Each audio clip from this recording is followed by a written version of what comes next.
Bill Carroll, Zenny62 Media, and I'm working through my watch list. And my favorite position to discuss is safety. I played not well, but that was the position I played. And I want to start with talking about one of the players who would have been one of my top FCS recruits, but now he's at Duke. So he's now in the FBS, and that's Caleb Weaver, formerly of Sam Houston. Was terrific last year. 97 tackles, 6 passes defended, 4 of those were interceptions, and also forced a fumble. Versatile, smart, athletic. He's going to, I predict, see the field early and often. Probably about 5'10" and 3/8, probably about 189 pounds. I'm not out here just randomly calling people Earl Thomas. He's not quite that. But Earl Thomas light, maybe, if you want to think of it that way. Someone who has some of the same qualities you got out of a player like Earl Thomas. I'm going to jump to the big school level and talk about another one of my favorites. This is a player who's a classic strong safety. I was a big Justin Barron guy of Syracuse last year. The player that most reminds me that I've seen so far is Matthew Bailey at U of Illinois. He is a redshirt junior, so theoretically he may have another year of eligibility, but has truly an impressive build. Probably about 6'1" and a half, probably about 216 pounds, and moves well. Was all Big Ten honorable mention last year, was in 13 games, and was number 14 in the whole conference in tackles per game at 6.8. Made the All Bowl team for the Associated Press. Had a great bowl game against South Carolina in the Cheez-Its Bowl, right? Just showed out. Had 13 tackles, which is ties the record for Illinois, which is playing football for a long time for a bowl game. 5 of those solos, 8 assists, and had a really good game also against Penn State. Obviously playing, up in terms of competition against Penn State. Had 3 solo and also 6 assisted. A thumper, but can also cover a little bit. The big question would be, how does he look when he is asked to cover, more challenging type situation? Next up is the well-traveled Jalen Catalon. This is a player I thought might have been in the draft 2 years ago. Fell in love a little bit watching him at Arkansas. Listed at 5'10", which I don't buy. 5'9" and a quarter, maybe 5'9" and 3/8. 5'9" and a half would be good for him, but probably at close to 200 pounds, 198 probably. And spent last year at UNLV. Started, correct, I said, at Arkansas. Is now at Missouri. I feel like this could be the year. Obviously, we're talking about a graduate student, a player that's played a lot of football, but I feel like he could be in the running for All-American this year. Missouri, I think, plays to his strengths, and like I said, he's played so much football. He's going to be really one of the smartest players out there. A slightly different kind of player is Deuce Chestnut. That's D-U-C-E, Chestnut. And another redshirt senior, another player that's seen a lot of football from Camden, New Jersey, probably about 5'11" and a half, about 199 pounds. Has played some corner in the past as well. Was transitioned to safety last season after transferring back to Syracuse, right? One of those players that transferred away and then came back. Played a little bit at LSU. Didn't really find a home at LSU. But in his 3 years at Syracuse, 5 interceptions, a touchdown, 6.5 tackles for loss, 14 pass breakups in those 37 games in Orange. In his time at LSU, frankly, didn't do a lot, but is a really productive, smart player, and in a pinch could play corner. Next up, if you don't watch a lot of Vanderbilt football, and I can understand if you don't, though you're probably sleeping on them, anchor down. Vanderbilt is on the way up as a program, in my opinion. While that might still mean 6 to 8 wins, they're going to probably knock off somebody. Now, Fontenette plays the star position, and for those that aren't familiar with the star, it's been called everything from angel to monster to it's not just a slot position, right? Sometimes you might be right up near the line of scrimmage as an add-in blitzer or tackler in the box. Then you might sometimes drop deep. You might be in the slot. He's got enough size at about 217, 218 pounds, or probably about 6'1" and a half, to frankly play everything from probably will linebacker to either one of the safety spots. I think if Fontenette tests well, when combine time rolls around, this could be a player that pushes his way into the 3rd or 4th round. Last year, in 12 games, now once again, starts career at TCU, but last year at Vanderbilt, 11 starts, 12 games appearances, 73 tackles, 41 of those solo, 32 assists. Once again, more solo than assists, which I like to see. 6 of those were tackles for loss, 3.5 sacks, right? That tells you that if you wanted to play this player as maybe one of your, 2 linebackers, he could probably do that as well.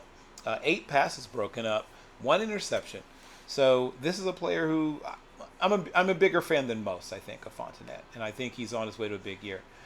And another player that I'm a little higher on than most is Antoine Jackson.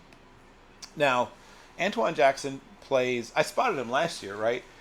Because I was really excited about watching Mr. Shannon Ravel, right, at Eastern Carolina. He gets hurt.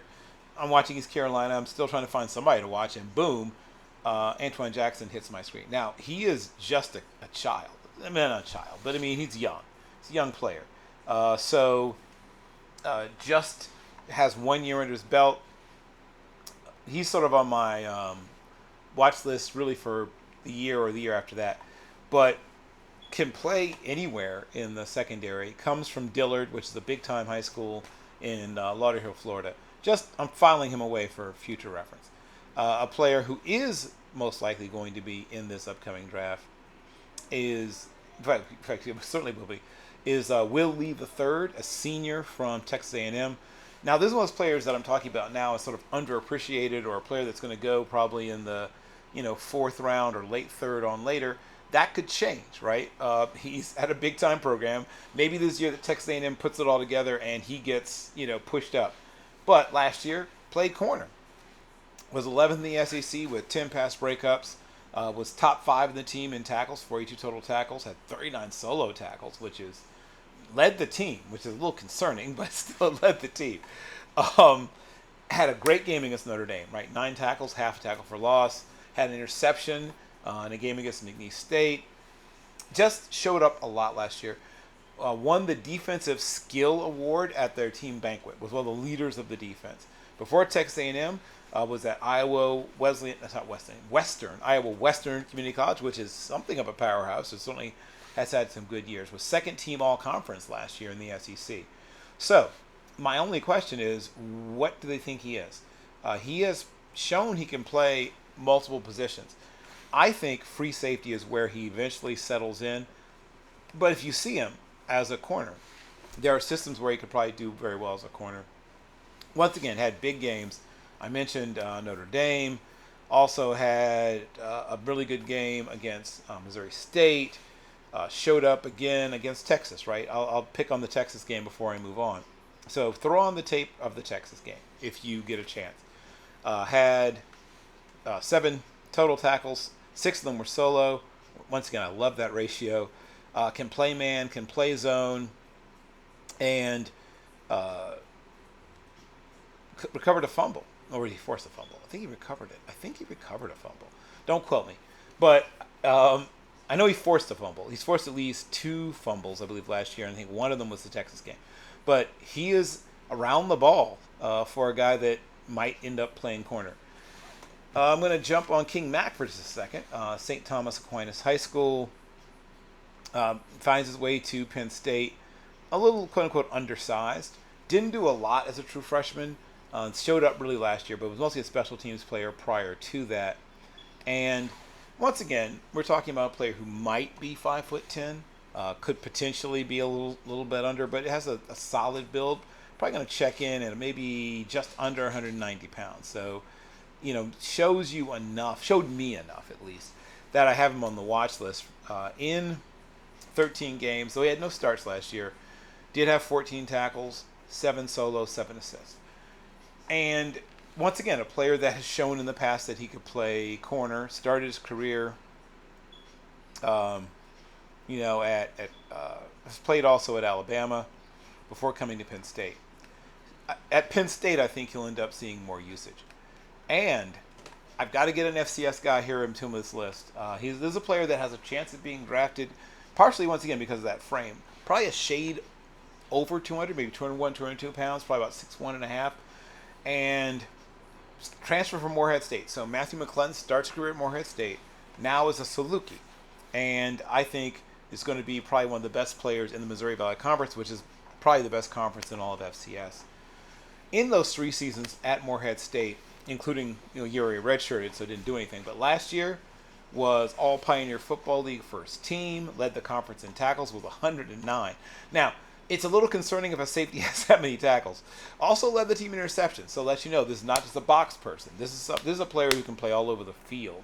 4 pass breakups, and has double-figure tackles in 6 different games, including a mind-boggling 18 against Davidson, which once again a little concerning. You don't want safeties making quite that many tackles. But while in high school, set a state 1A record for interceptions in the game with 5. That's a season for most people, a career for some. That's simply insane. Was a quarterback in high school. Had 7,100 yards passing and 2,700 yards rushing and 14. Also had, on offense, had 14 interceptions and 160 tackles on defense. So tells you about that IQ. Watch out for Matthew McClellan. That's a player I really, really, really like. Gonna keep it moving. So another player, I'm sort of basing this on physical ability, but I think this player could end up being, really special. Jumped off the screen at times is Isaiah Nwokobia at SMU. Once again, almost perfect safety body. About 202 pounds, probably about 6 feet and a half. And started all 14 games last year. Had over 100 tackles, 3 interceptions, 6 pass breakups. Had double-digit tackles against Cal, 9 tackles, also an interception against Boston College. Had 13 tackles against Duke, 13 tackles against Nevada. Made Dave Campbell's All-Texas second team. Phil Steele's all preseason 4th team in the ACC. I just feel like this is a player that, with the right kind of year, Dallas area player from Skyline, just a junior, conceivably once again could come back next year, depending upon what happens. But this is a player that I believe has a chance to be drafted in the middle rounds, possibly a little earlier with another big time year. But once again, a complete player, right? That's what I look for, right? I look for players that show they can do a little bit of everything. When you're 6 feet tall and 202 pounds, he's a redshirt senior. I'm not going crazy. Okay, so yeah, this is the last year, so he is coming out. So scratch that. Unless he's one of those guys that has got back an extra year or something. I don't think he did. I think this is his last year. But getting back to things that I like about the way he plays, right? Things that I look for. As I said, when I see a player that can play at multiple levels of a defense, right? Of those 3 interceptions, didn't have a lot of return yards, 13, right? Return yardage, 13 yards in return. So got really no return on 2 of them. Sort of jump up, fall down. But did return 1 for 13 yards, 53 tackles, solo, 47 assists. So, of that 100, 53% of them were solo. That's above 50. That I like that. Half a sack, which... No, wait a second. I think he actually had...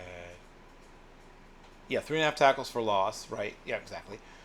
Half of that was a sack. Then he had 3 interceptions, at 6 total passes defense. But this year, I think could be even better. Another player who I think is on his way to a big year, or could be on his way to a big year, and certainly has a chance to be on his way to a big year. And this obviously will be dependent upon, some differences in the system, differences in what he has been asked to do and what he probably will be asked to do going forward. And that's, always a, cross your fingers kind of thing. It's Kamal Clark, who transferred from Central Connecticut State University and now has made his way to Indiana State. Was a two-time all-conference in the Northeastern Conference, and now makes his way to, like I said, Indiana State. So that's a jump up. I'm not going to pretend otherwise. It is a jump up in class. He is one of, I'm going to mention a couple others, players that I think are deserving, FCS players who I think are going to make an impact at safety. And there's some more, right? I'll do one that's just working through the entire, this is mixed, but I'll have one devoted just to FCS safeties in the future. But Kamal Clark is another super productive player and had 89 tackles last year, which led the team. Once again, a little concerning, but just a big-time year. 3rd team All-American. Like I said, 1st team All-Conference. Was Defensive Player of the Year for the team. And 66 solo tackles, 51 assists. That's a crazy number. 117 tackles from the safety positions. Once again, maybe not what you want. Half a sack, 3 tackles for loss, had a fumble recovery, 3 pass breakups, 5 times broke double digits in tackles, including 18 against UMass, playing up a little bit in the competition, 13 against Fordham, and 13 against Robert Morris. Once again, the number is just insane and crazy. And once again, another one of those players who's a little undersized, probably about 194, 196, somewhere in that range, probably about 5'9.5", but just, truly an absolute baller and a player to keep your eye on going forward. There's a lot to like when I look at Kamal Clark, and then I'll hit you with one more, at least one more that I think is deserving of mention amongst those FCS transfers, right? Kalani Reddick, who went from Southeast Missouri University to UC Davis, was, first of all, Rex Connors came back, right, to UC Davis. So UC Davis may have the best safety tandem in all of FCS football. Now, things about Kalani Reddick was all Big South last year, had 87 tackles, an interception, 5 pass breakups. But to go like a layer deeper, right, when you're looking at Kalani Reddick, 196 pounds, probably about 5'11" and change, has played multiple positions also in the past, like another player who isn't locked into playing at one spot on the field, which is something I look for, right? Sixth on the team. That's the year before. Year before that, he was sixth on the team. Had 4 starts and then broke out last year. Was a player that is still, 23, right? So a player that had been around a little bit. Started his career at Sacramento City College. There to SEMO, and like I said, SEMO to his new home, landing at UC Davis. And, graduate student, right? Once again, one of those players that's been around. But there's a lot to like about what he does and how he does it. Also was a punt returner. That's the other thing I want to make sure I mention. But second on the team last year, tied at 87 tackles, 222 yards in punt returns on 20 attempts, and 3 times was double digits in tackles. Had a big game against Tennessee State. Urge you to throw that on if you get a chance to check that out. I think he's had a fascinating career, and like I said, this could be his best year yet. Paired up with Rex Connor, there's no way to really avoid him, right? Because he's part of this great safety tandem. This is my safety group. Went a little longer than I intended, but I love talking safeties. I will have one that's FCS specific, one that's Division II specific as we get closer to the season. Once again, Bill Carroll for Zenny62 Media. Please like and subscribe, and I'll have another one for you tomorrow.